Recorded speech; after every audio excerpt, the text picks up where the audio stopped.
Fica lá no dilúvio, né? Vamos dar início, vamos orar. Pai, nós somos gratos pela oportunidade de nos reunirmos esta tarde para conhecermos mais acerca da doutrina da aliança, do pacto. Nós louvamos o Teu nome, porque o Senhor decidiu, em toda a Sua santidade, nos conceder esta graça de estarmos unidos a Ti em aliança. Nos dirige, nos instrui, é o que nós rogamos em nome de Jesus Cristo. Amém. Vamos abrir as nossas Bíblias em Gênesis para lermos o capítulo 18.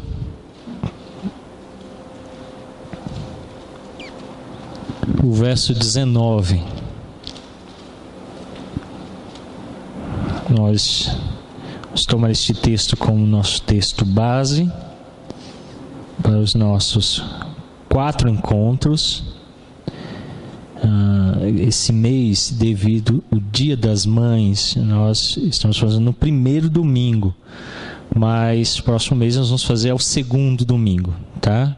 Então, sempre no segundo domingo, às 15 horas.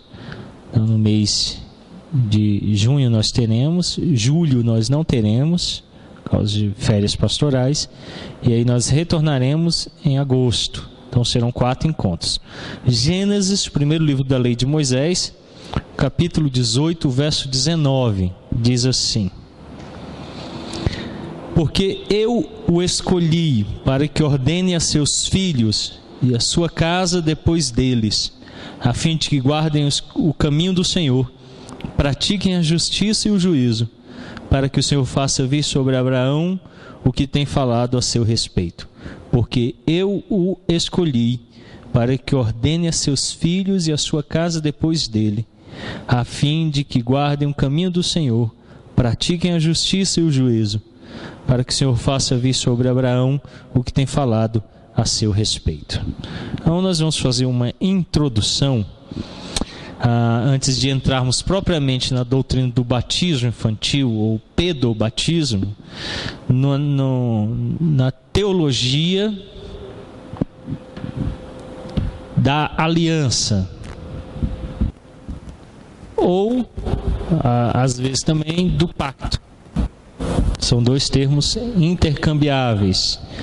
Então, é importante compreendermos ela, a fim de depois compreendermos a doutrina do batismo infantil, que está inserida dentro da teologia da aliança ou teologia do pacto.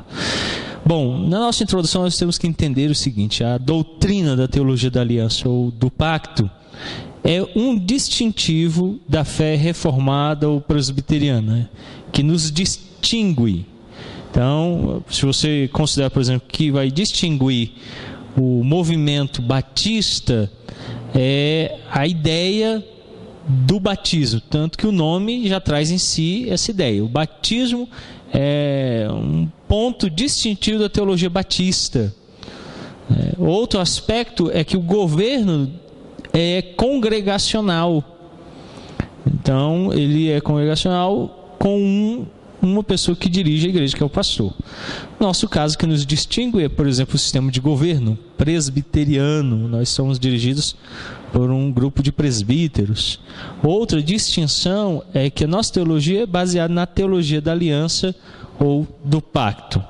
As igrejas reformadas são caracterizadas por se distinguirem nessa direção. O pacto de Deus é a maneira como ele se relaciona com os seres humanos em geral e com o povo dele escolhido. Então, 2 características de Deus na teologia é que Deus, o Criador, Deus Pai, ele se manifesta à criação, por isso ele é imanente. E ele não se manifesta naquilo que nós denominamos a sua transcendência. Então Deus é transcendente. Nas suas 2 características, ele se relaciona com o mundo. Nessa manifestação dele com o mundo, na sua imanência, um Deus imanente, ele vai fazer isso através da teologia do pacto, com todos os homens. Por exemplo, quem está em pecado? Romanos 3:23, o que diz lá? Todos pecaram e carecem de quê? Da glória de Deus. Então o que o texto de Romanos está declarando? E, na verdade é uma doutrina bíblica, é que toda a raça humana, desde Adão até o último homem que nascer, toda a raça humana em relação a Deus está em pecado. Por que nós cremos assim? Porque na teologia da aliança, nós cremos que lá no princípio, Deus estabeleceu leis. Uma das leis que ele estabeleceu é que se o homem comesse da árvore do conhecimento do bem e do mal, morreria. Como essa lei se cumpriu, todos estão em morte. É a lei que ele estabeleceu. Outra lei que ele estabeleceu na criação é, por exemplo, a lei do sábado. Quem é que está sujeito à lei do sábado? A confissão de fé fala sobre isso. Quem tem que guardar o sábado? Todos os homens. Mas todos os homens guardam? Não, o ímpio não guarda. Então, por isso, ele aumenta a punição sobre si. Deus estabeleceu outra lei lá na criação. Fez o seu Deus homem e mulher. E o que ele disse? Os dois devem se casar. É uma lei estabelecida para todos os homens em todo lugar. Ele fez homem e mulher. E estabeleceu que se casem. Então, a outra lei que os homens estão debaixo dela. Essas leis estabelecidas criam uma relação de aliança com Deus, que o homem quebrou no estado de queda e que Deus está restaurando. Então, toda a relação dele, quer seja com a humanidade em geral ou com o povo escolhido, se dá debaixo da aliança dele com o homem.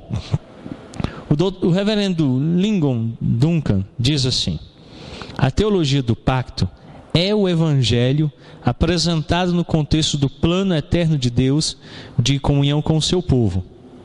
E seu desenvolvimento histórico nos pactos das obras e da graça, bem como nos vários estágios progressivos do pacto da graça, a teologia do pacto explica o significado da morte de Cristo à luz da plenitude do ensino bíblico sobre os pactos divinos, fortalece nosso entendimento da natureza e uso dos sacramentos, provê a explicação mais completa possível dos fundamentos de nossa segurança. Colocando de outra forma, a teologia do pacto é o modo da Bíblia explicar e aprofundar nosso entendimento da, primeiro, expiação, o significado da morte de Cristo. 2, segurança, a base de nossa confiança e de comunhão com Deus e o desfrutar de suas promessas. Terceiro, os sacramentos, sinais e selos das promessas pactuais de Deus, o que eles são e como eles operam. Quarto, a continuidade da história da redenção, o plano unificado de salvação de Deus. A teologia do pacto é também uma hermenêutica, uma abordagem do entendimento das Escrituras, uma abordagem que tenta explicar biblicamente a unidade da revelação bíblica.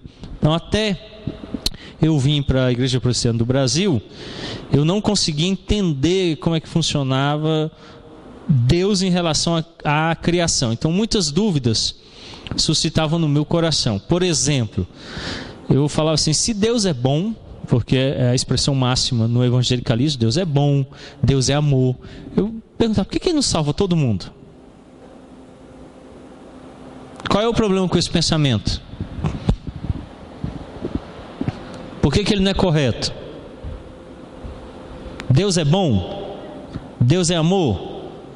É? Sim. Então Deus é amor.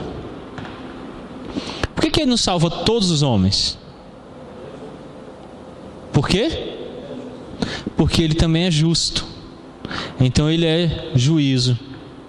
Ele é justiça.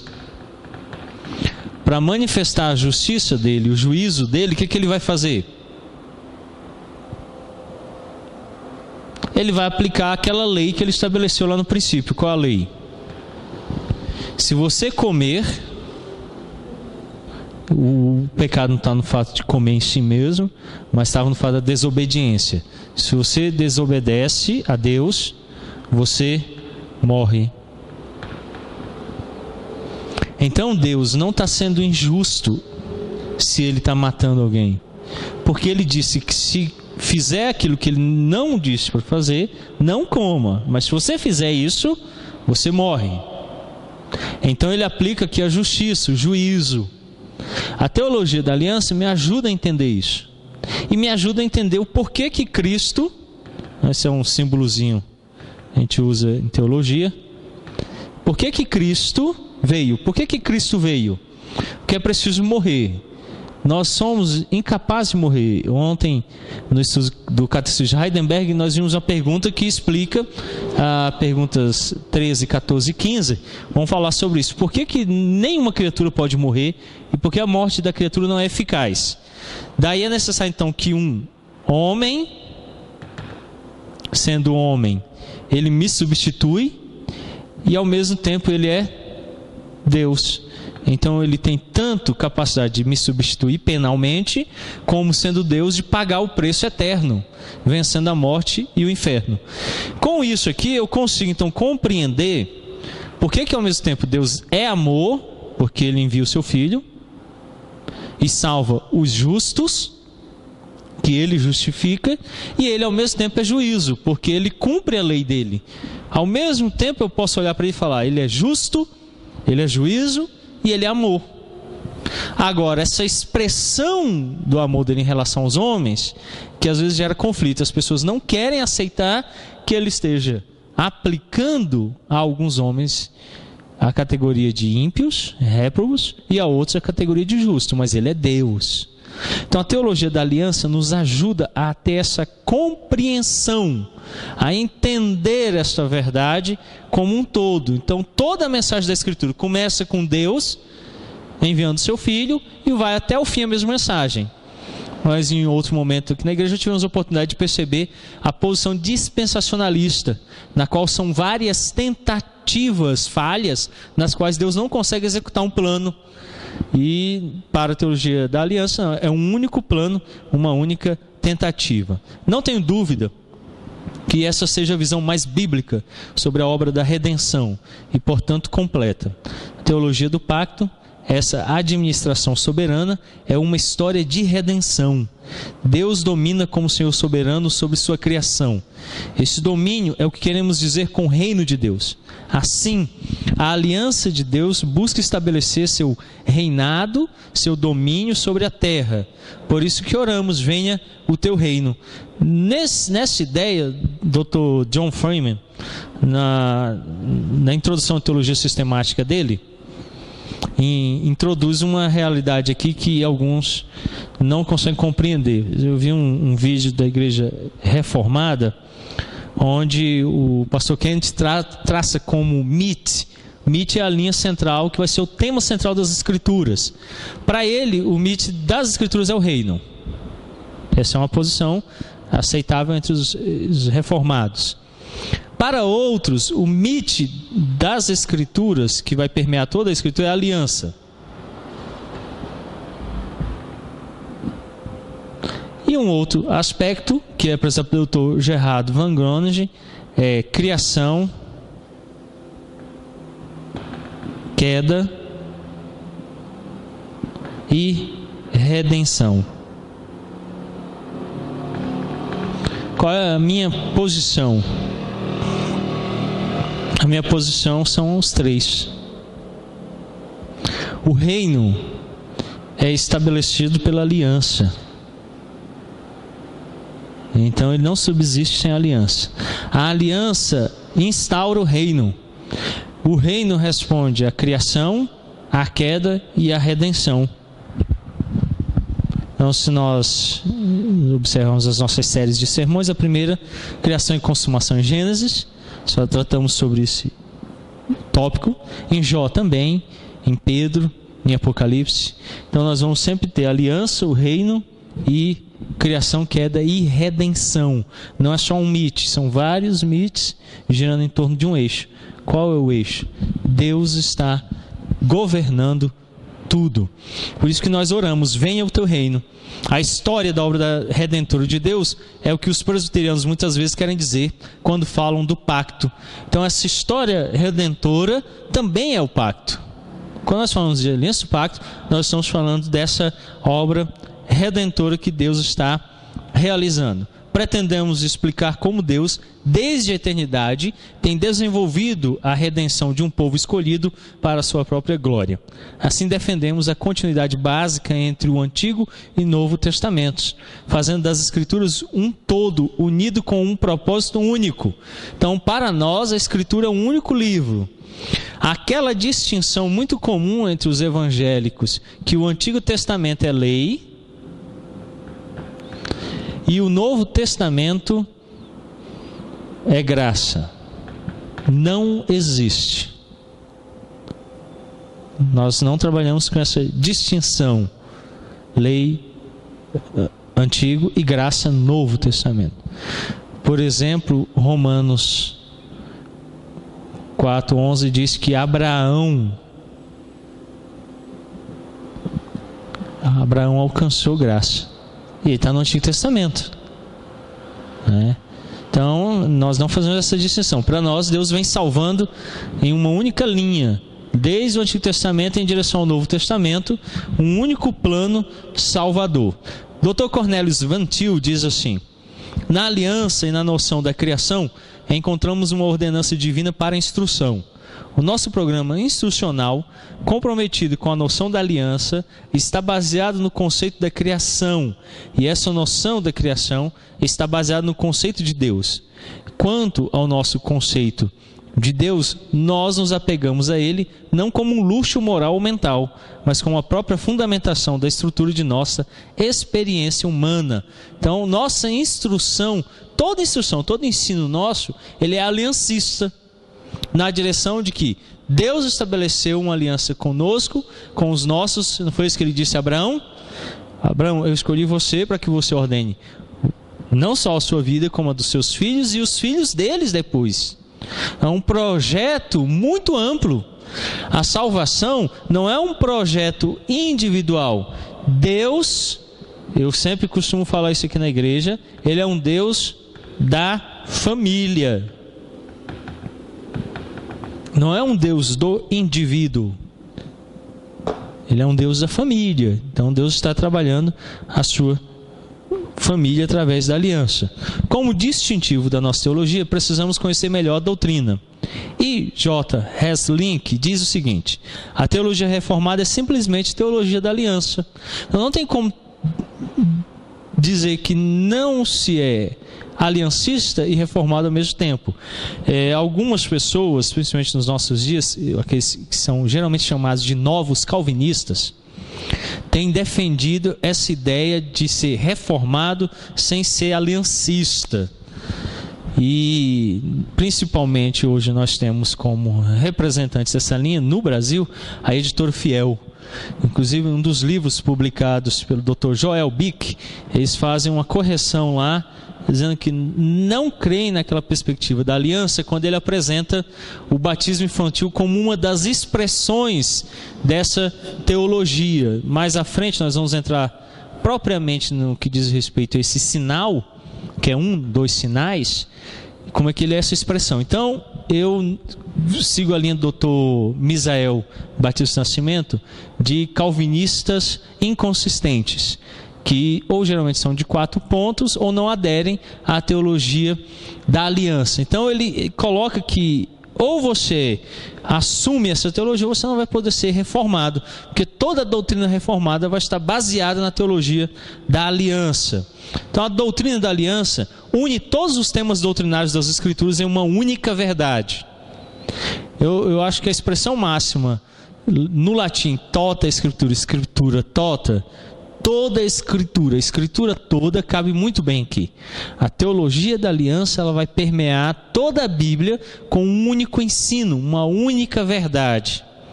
Então é a partir desse conceito que nós vamos avançar. Também ela nos concede um contexto bíblico mais amplo para relacionarmos a agência divina com a agência humana. É uma doutrina muito complicada. Como pastor, Deus decreta, ordena e se realiza tudo o que ele fala, e ao mesmo tempo eu tenho a agência humana. Como é que eu sou responsável pelas minhas ações? Então a doutrina da aliança, ela vai coadunar muito bem essa questão.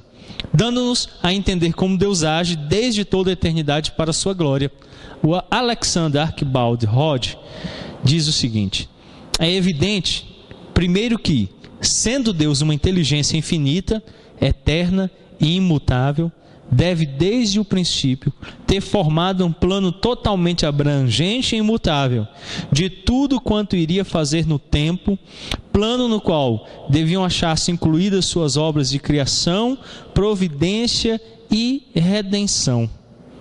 Bom, aqui nós temos uma questão que traz muita discussão no meio reformado. Algumas pessoas no meio reformado defendem que existem algumas dispensações da teologia da aliança. A primeira delas, que eles denominam, foi uma aliança de redenção. Abram lá em Efésios, o capítulo 1.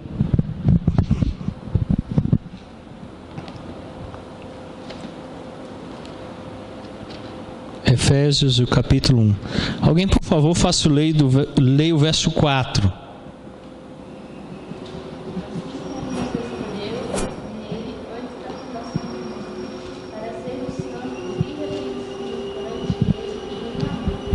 Então, essa teoria diz o seguinte: na eternidade, Deus Pai,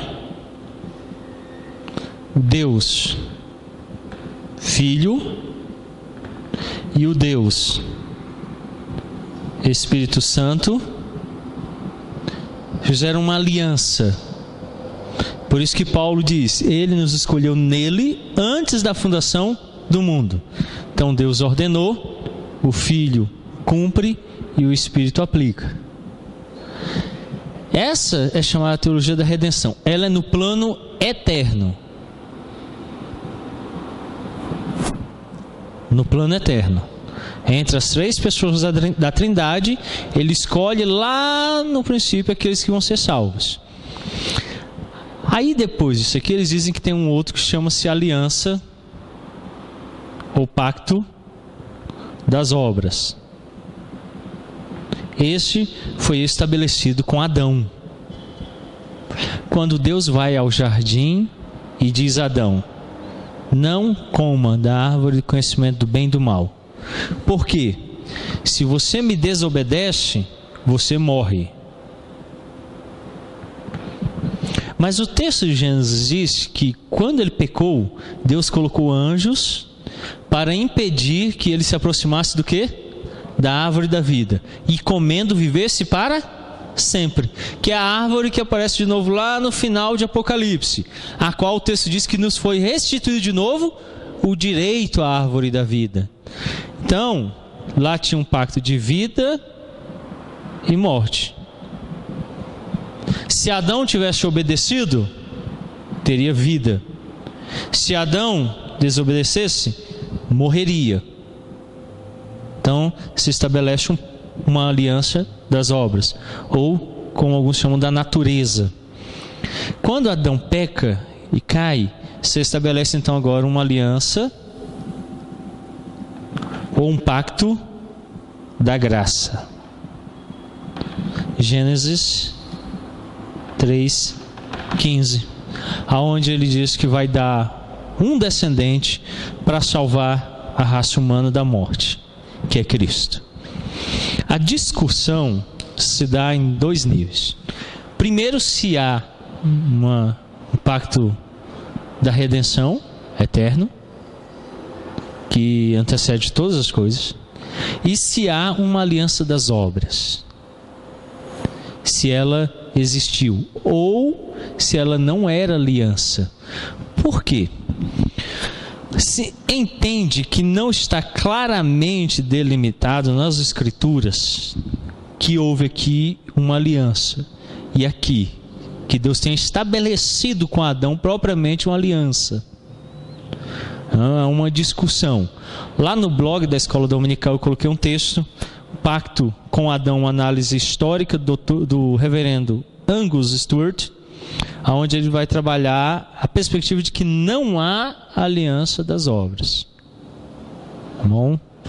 O Dr. Eber Júnior, lá no texto Calvino e sua influência e a influência de seu pensamento, página 118, ele diz assim: essa distinção entre o pacto das obras e o pacto da graça era desconhecido de Calvino e dos reformadores.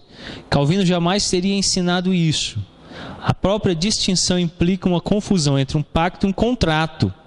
Para Calvino, todos os relacionamentos de Deus com o homem são relacionamentos graciosos, tanto na criação como na redenção.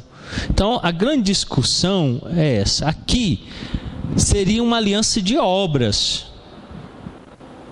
Se Adão fizesse a coisa certa, estaria salvo. Porém, se Adão não fizesse o que era esperado dele, a obra que ele tinha que realizar, ele não teria salvação. Agora, o que eu sustento é que não repousa sobre a obra de Adão. Daí a minha distinção no que os teólogos estão achando complicado. Para Lutero e Calvino isso aqui era terrível. Depositar qualquer possibilidade de salvação em obras, mesmo que fosse em Adão. A salvação precisa ser por fé em Cristo. Então vamos lá. A aliança das obras ela é estabelecida como? De que maneira? Como é que ela foi estabelecida? Pela palavra. De quem? De Deus. Deus disse, não foi assim? Tanto que o diabo, quando aparece para Eva, fala lá, não foi assim que disse Deus? Então o estabelecimento se dá como? Pela palavra. Como é que se dá o estabelecimento da aliança da redenção eterna? Pela palavra também. Está registrado. João capítulo 1. Abram a Bíblia de vocês lá no Evangelho de João, o capítulo 1.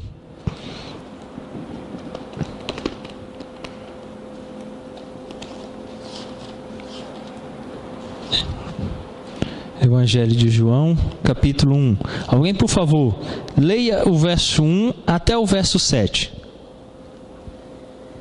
No princípio era o Verbo estava com Deus, e o Verbo era Deus. Ele estava no princípio com Deus. Todas as coisas foram feitas por intermédio dele.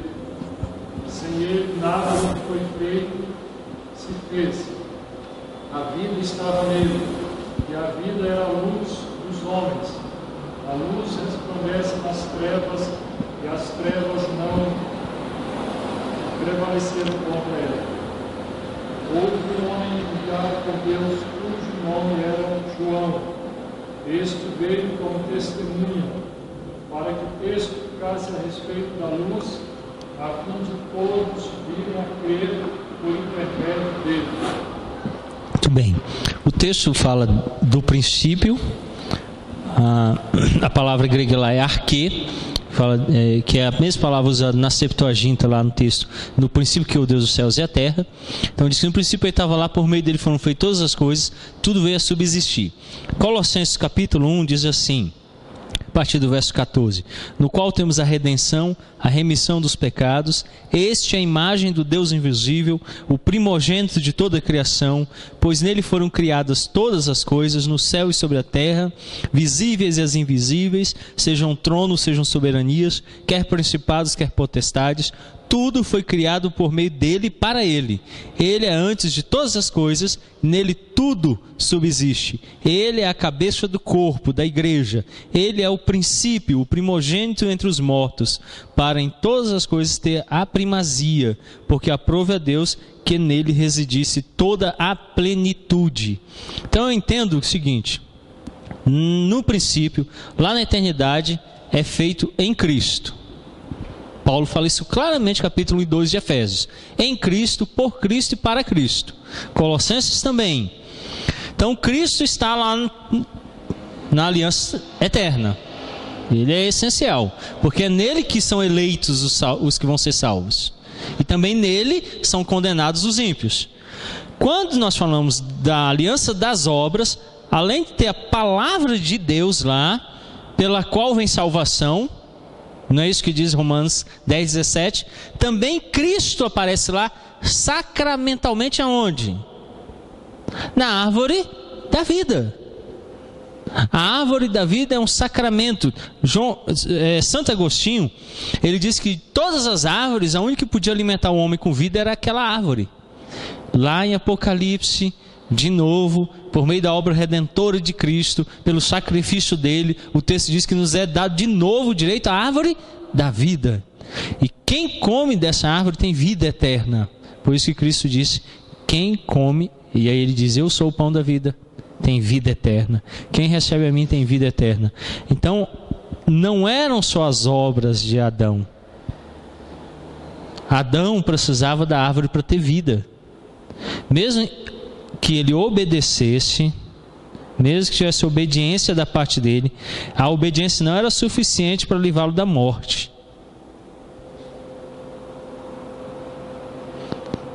A obediência ia conduzi-lo à vida. Era preciso comer da árvore. Tanto que Deus diz o quê?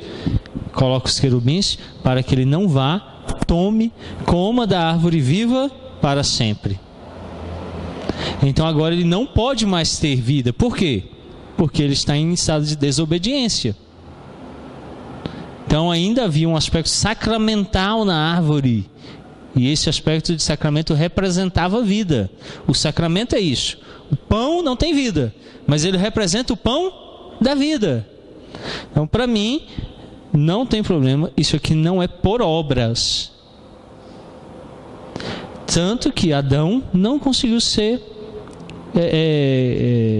cumprir o propósito aqui. Daí então Deus dignou-se nos dar a aliança da graça.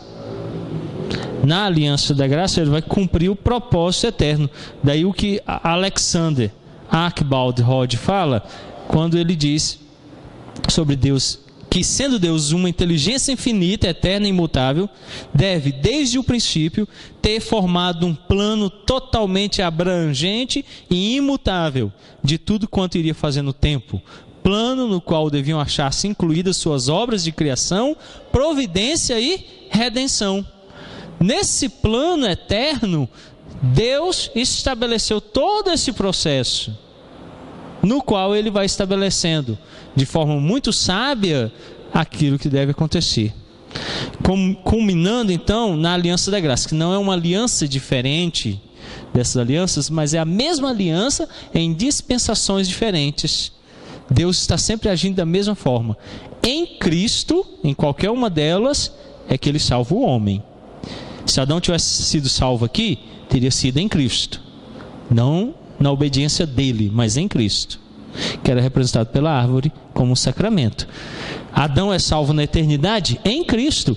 Efésios é bem claro, lá na eternidade em Cristo. Então, mesmo antes de existirem todas as coisas, em Cristo fomos escolhidos.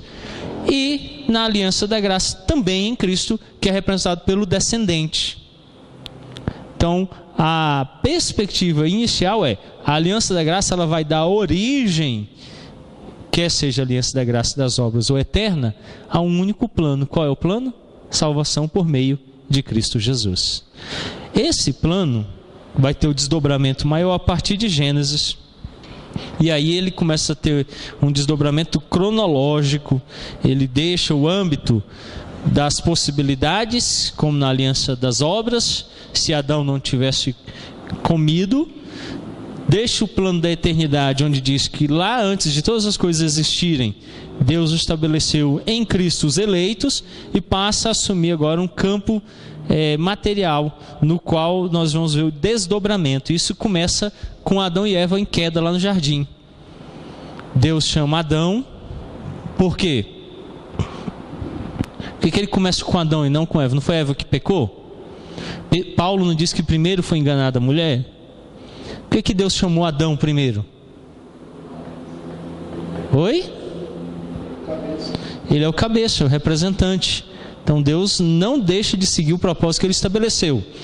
Ele chama Adão e diz: Adão, por que você não guardou o jardim? Eu não tinha dito que era para você manter o jardim como ele estava. E aí ele coloca então maldição sobre a serpente, sobre Eva, sobre Adão. A partir daqui então vem o texto de Gênesis 3:15, que nós denominamos proto-evangelho, o princípio do evangelho. O que o texto diz? Deus fala assim: estabelecerei inimizade entre os homens e a serpente, para que o reino dela seja freado, e entre duas descendências, uma descendência que é do maligno e uma descendência chamada lá no texto da mulher, que é a descendência de Deus, do povo de Deus. A inimizade entre essas duas descendências, imediatamente depois o texto de Gênesis apresenta em forma bem clara essa inimizade se manifestando com os irmãos. Gênesis 4 diz que Caim, o que ele fez? Matou Abel. Abel é da descendência da mulher, Caim, descendência do maligno. Se instaura imediatamente então aqui aquilo que Deus tinha dito em Gênesis 3,15, uma oposição entre as duas sementes. Isso fica bem claro lá em 1 João. Abram lá a primeira epístola de João,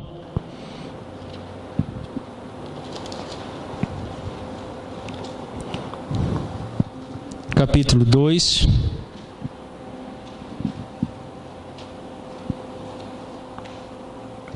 Primeiro João,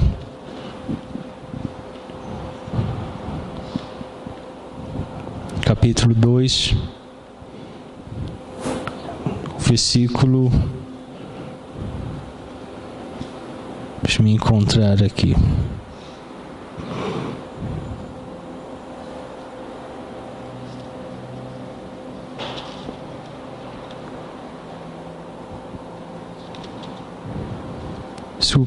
Capítulo 3, o verso 12.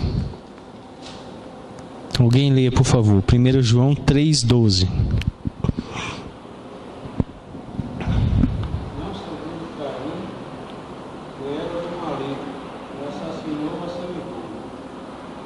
É porque o assassinou, porque as suas obras eram más, e as de seus irmãos. Então o texto declara que Caim, ele era quê? Qual é o diferencial no texto aí? A palavra maligno está em letra maiúscula. Então ele está dizendo que Caim, ele era descendente do maligno, literalmente pertencia ao lado do diabo, e Abel ao lado da semente da mulher. Com isso aqui, parece que o diabo alcançou uma vitória. Porém, voltem lá em Gênesis, o capítulo 4. Gênesis, capítulo 4. Depois que Deus tinha dado a promessa no capítulo 3, verso 15, o capítulo 4, verso 25 diz assim: tornou Adão a coabitar com sua mulher, ela deu à luz um filho, a quem pôs o nome de Sete, porque disse ela: Deus me concedeu outro descendente em lugar de Abel, que Caim matou. Verso 26. A Sete nasceu-lhe também um filho, ao qual pôs o nome de Enos. Daí se começou a invocar o nome do Senhor. Se vocês lerem a genealogia de Caim, não era gente que invocava o nome do Senhor. Então, uma distinção bem clara entre duas descendências que são oposição. E a história de toda a Escritura, você sempre é oposição entre duas sementes, uma do maligno e uma de Deus. Essa descendência não pode ser reduzida à descendência física. Por quê? Jacó e Esaú. Quem era a descendência do maligno? Quem é a descendência do maligno? Esaú. E quem é a descendência de Deus? Jacó. Eles têm o mesmo pai e a mesma mãe? Foram criados na mesma casa? Nasceram do mesmo útero? Então não é a descendência física que estabelece. Porque Caim e Abel também tinham o mesmo pai e a mesma mãe, não tinham? Aqui é Deus. O que Deus fala sobre Jacó e Esaú lá em Romanos? Não tinham eles nascido, nem tinham praticado bem ou mal. O que Deus fez? Ele amou um e se aborreceu do outro. Então Deus tem uma descendência. O que ele vai fazer? nós vamos perceber que na teologia da aliança, Deus vai usar instrumentos para suplantar a descendência do maligno e para fazer com que a semente da mulher prevaleça ou se estabeleça. Um desses instrumentos, além do evangelho, são as famílias, os lares cristãos. Nós vamos ver como Deus utiliza os nossos lares, como Deus utiliza os nossos filhos. Todo filho nascido em lar crente é crente? Não. Todo filho que for batizado é crente? Não. Mas eles estarão todos debaixo da aliança de Deus. E quer sejam ímpios ou sejam eleitos, vai ter ação de Deus sobre a vida deles. Qual é o nosso papel como pai, como mãe? Exercer essa ação para refrear o mal e para chamar os eleitos. Então a doutrina da aliança vai nos dirigir nessa direção de sermos instrumentos para a manutenção da descendência santa e para o controle da descendência do maligno.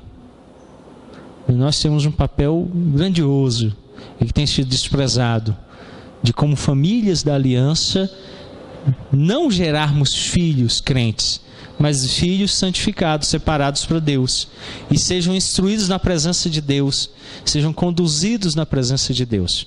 Então na próxima semana nós vamos fazer a definição completa do termo aliança e pacto, vamos mostrar algumas definições sobre essa doutrina, olhando as diversas manifestações que vão acontecer depois em Noé, que inclui a família dele, depois em Moisés, Abraão, Moisés, depois em Davi e chegarmos em Cristo. E aí nós vamos entrar propriamente na teologia do batismo infantil, como ele se aplica, o que isso tudo aqui tem a ver com ele, qual é o papel dos pais, das mães, o papel dos filhos nesse processo, o papel da igreja, como é que a gente se relaciona com essa doutrina e como ela se relaciona com esse todo que estamos vendo. Alguém tem alguma pergunta, alguma colocação sobre o que nós vimos? Ou alguma contribuição? Não?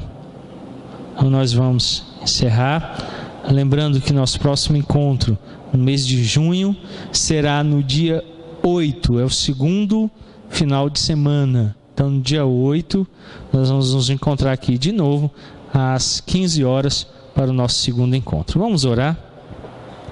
Pai querido, nós somos gratos pela oportunidade de compreendermos este plano eterno, no qual Deus, antes da criação de todas as coisas, estabeleceu, pela sua sabedoria eterna e imutável, a forma pela qual Ele se relacionaria com o seu reino.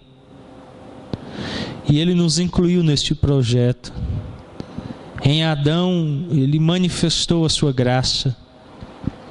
Porém, Adão, caindo no estado de desgraça, trouxe não só a manifestação do juízo eterno de Deus sobre os homens, como também a manifestação plena da sua graça, possibilitando assim a expansão deste conceito da teologia da aliança, fazendo agora uma teologia que abraça tanto a salvação quanto a condenação dos homens. Nos dê graça de continuarmos o estudo dessa doutrina, conhecendo-a profundamente e praticando, ó Deus, para que nossos lares sejam instruídos na graça do Senhor, que nossos filhos sejam piedosos, amem a Deus e que sejam servos do Senhor. Usa-nos, pais e mães, como instrumentos para conduzi-los à presença do Senhor, para criá-los debaixo da Tua graça, e aqueles que forem aborrecidos do Senhor, para que reconheçam desde o ventre de suas mães que Deus é justo e que Deus pune o pecado, e que assim seja o Senhor glorificado em nossos lares, quer pela salvação, quer pela condenação. Nós oramos em nome santo de Cristo Jesus. Amém. Deus os abençoe. Os homens